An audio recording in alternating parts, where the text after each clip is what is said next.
In Sweden, spring doesn't arrive all at once. It comes in stages, and you notice every one of them. The first sign isn't warmth, it's light. Days get longer, evenings stretch, and suddenly it's no longer dark in the afternoon. That's when you realize something has started to change. Then comes the first warm day. People sit outside, turn their faces toward the sun, and take off their jackets, sometimes a bit too early. For a moment, it feels like winter is over. You don't quite trust it. And you're usually right not to.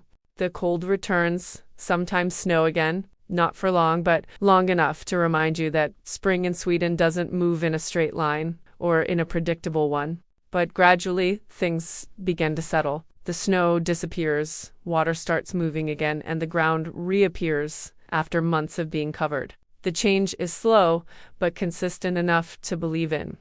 Then you start to notice the smaller signs. Gravel still covering the streets from winter, and then one day it's gone, swept away. Along the roads, small yellow flowers appear.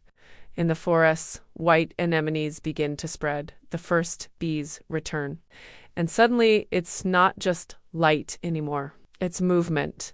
When the sun is out, everything adjusts. People sit along walls, on benches, anywhere that catches the light. Not necessarily because it's warm, but because it might be. You start staying outside longer, walking more, sitting more, doing things without really planning them, simply because the weather allows it, or at least doesn't stop you. There's a sense that something is restarting. Energy returns, routines shift, and everything feels slightly lighter than before. Not all at once, but enough to notice.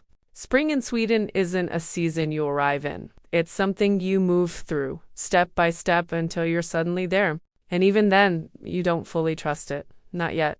Probably not next week either. Subscribe to discover Sweden the Swedish way.